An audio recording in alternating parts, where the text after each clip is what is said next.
Imagine you're in a firefight, and the one weapon that's supposed to save you suddenly takes on a life of its own, firing uncontrollably with no way to stop it but to grab the live ammo belt and physically rip it in half. Imagine that same weapon's barrel glows so red-hot that changing it in combat requires you to put on a clumsy asbestos oven mitt while enemy rounds snap past your head. Imagine this flawed machine is so notoriously unreliable that the enemy's primary machine gun, the Soviet PKM, is lighter and far more dependable. Compounding the danger, the enemy knows your weapon is the biggest threat they face, and their doctrine is to kill you within 7 seconds of you opening fire. And to top it all off, this quintessentially American gun was actually a hybrid of German engineering sent into the jungle to fight a Soviet design and often came up short. This is the story of the M60 and the grunts who didn't just carry it, they wrestled it into submission. To understand the hell that was the M60 in Vietnam, you first have to understand the problem that was designed to solve. After World War II, the U.S. military looked at its small unit firepower and saw a dangerous gap. The lessons of the war were clear. The German military's concept of a general-purpose machine gun, or GPMG, a single versatile weapon like the MG42 that could be carried by infantry or mounted on a tripod, was the future. America had nothing like it. The Korean War made this gap painfully obvious. The mainstays were the Browning automatic rifle, BAR, and the M1919 machine gun. The BAR, designed for walking fire, was fed by a tiny 20-round magazine, making it incapable of sustained suppressive fire. The M1919 was a reliable belt-fed workhorse, but it was an obsolescent 32-pound behemoth that was truly a crew-served weapon requiring a tripod. In the new age of infantry mobility, American squads were being outgunned. They needed a weapon that combined the portability of the BAR with the sustained belt-fed firepower of the M19. The M60, adopted in 1957, was meant to be the answer. A single weapon to fill all those roles. On paper, it looked perfect, but a weapon's true test isn't on the design table. It's in the mud, the rain, and the grit of combat. And when the M60 arrived in Vietnam, its carefully engineered design met a brutal new reality. At its heart, the M60 was a clever hybrid of proven German designs. It used a gas-operated open bolt action inspired by the German FG-42 paratrooper rifle. In simple terms, when a round is fired, a small amount of propellant gas is tapped from the barrel. This gas drives a piston rearward, which cycles the action, ejecting the spent casing, pulling a new round from the belt, and chambering it. Firing from an open bolt, where the bolt stays to the rear until the trigger is pulled, helped prevent the gun from cooking off rounds in a scorching hot chamber during sustained fire.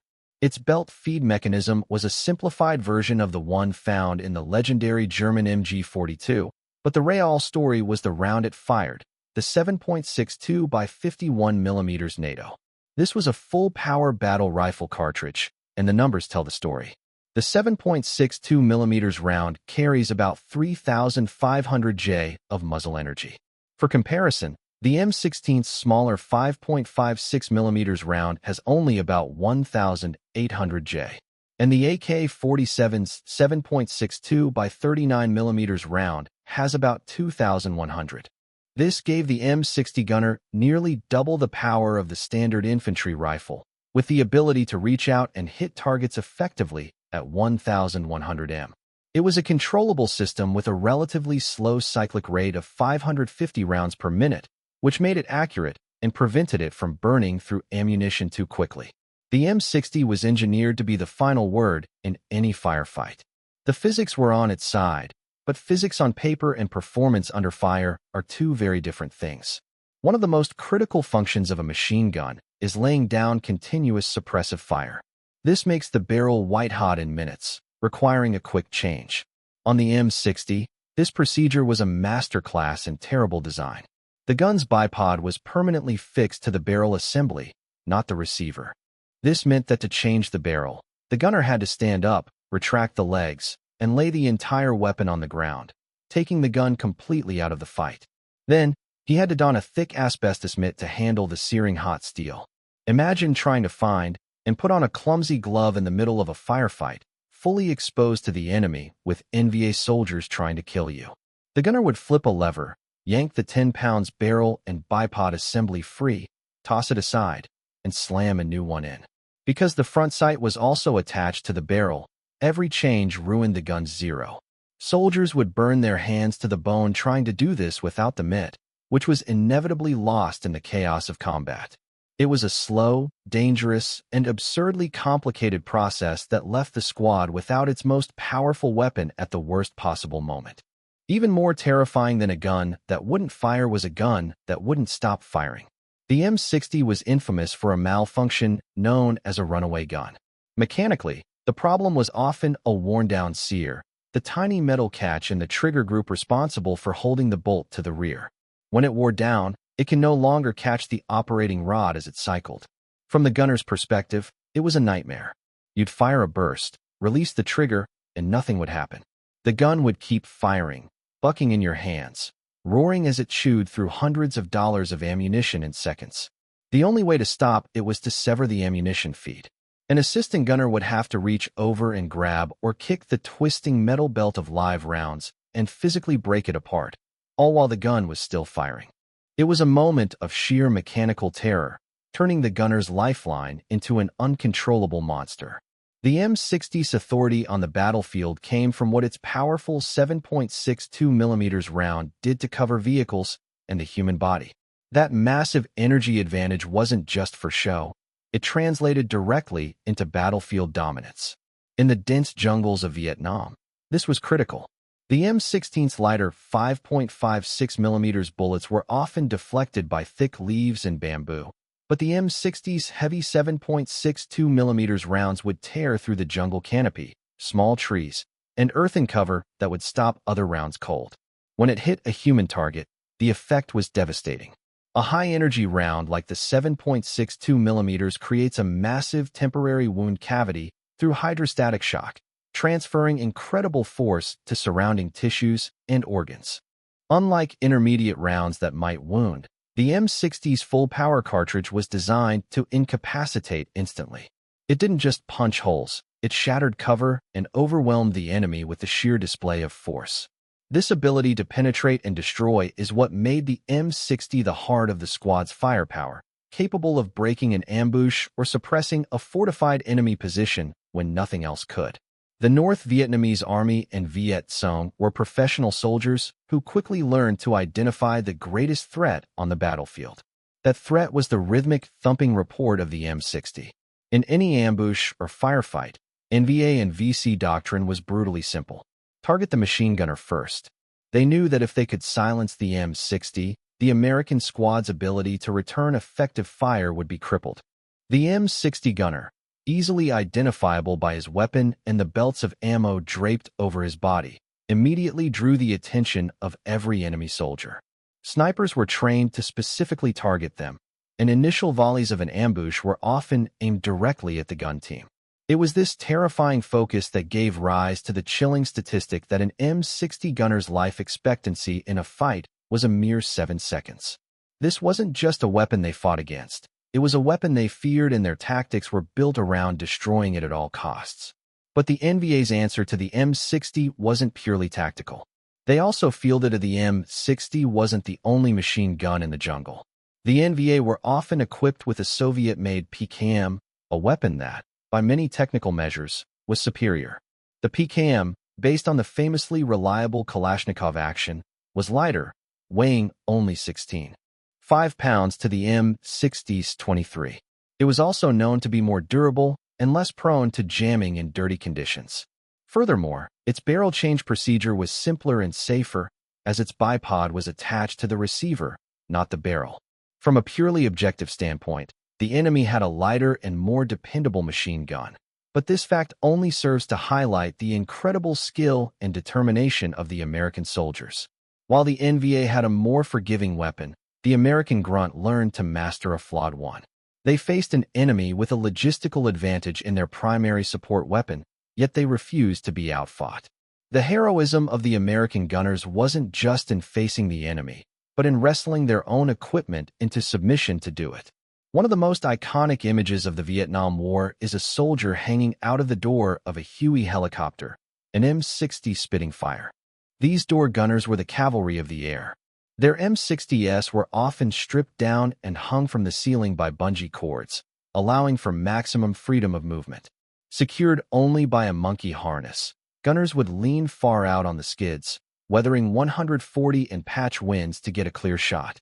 Their most critical job was suppressing a hot landing zone before a helicopter full of troops would touch down. The door gunners would unleash hell, pouring continuous fire into tree lines and any suspicious positions to force the enemy's head down. They provided cover fire as troops disembarked and were the last line of defense as the Huey pulled away, firing underneath the helicopter's vulnerable belly.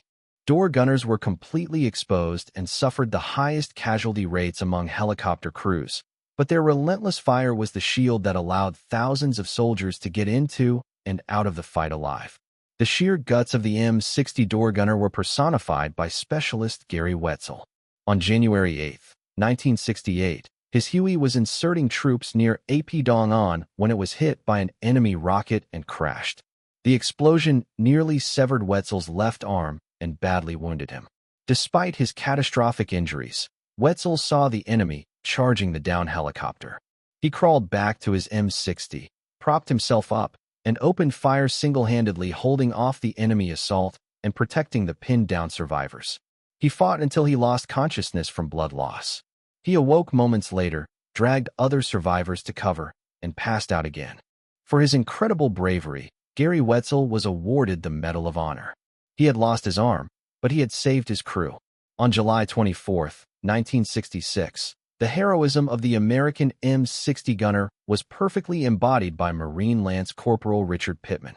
His unit was moving down a narrow jungle trail when the lead element was ripped apart by a massive ambush from a well-concealed battalion-sized NVA force.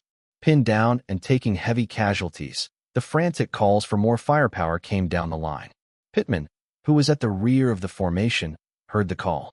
Without hesitation, he grabbed an M60 and several belts of ammunition, left the relative safety of his position, and charged headlong into the storm of enemy fire.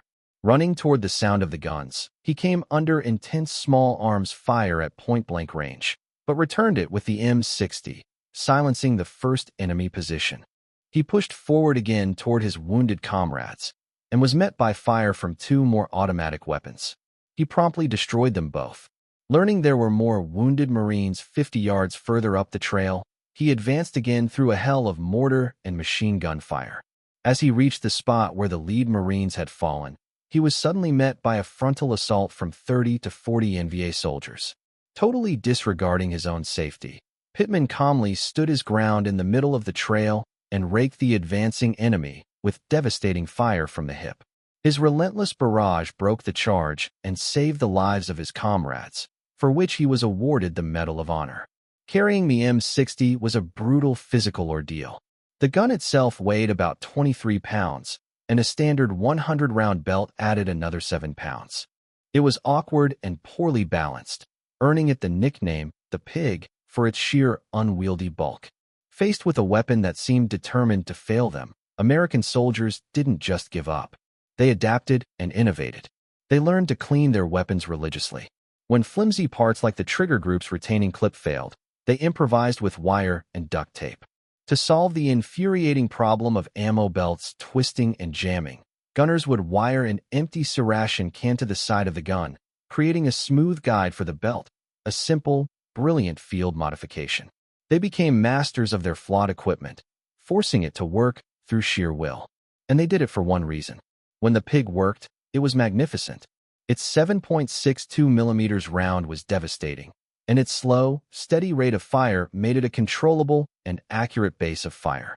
In a firefight, it was the one weapon that could break an enemy ambush and turn the tide. Every soldier in the squad carried an extra 200 rounds for the M60 because they all understood its power was the shield that protected their brothers. The M60 was a weapon of contradictions. It was heavy, unreliable, and sometimes as dangerous to its own user as it was to the enemy. The military eventually fixed its most glaring flaws with the M60E3 model in the 1980s, which moved the bipod off the barrel and added a forward grip, finally solving the nightmarish barrel change issue. But these improvements came long after the soldiers in the jungle had already written the M60's true story. That legacy wasn't built in a design lab. It was forged in the rice paddies and highlands of Vietnam by the young men who humped its brutal weight, cursed its infuriating jams, and ultimately trusted it with their lives. But perhaps the greatest testament to the M60's potential came after it was already being replaced. U.S. Navy SEALs, refusing to give it up, continued to perfect it, creating the lighter, more reliable Mk-43. And in 2015, decades after it was born, the Danish army adopted a modernized version, the M60E6, proving that the beast had finally been tamed.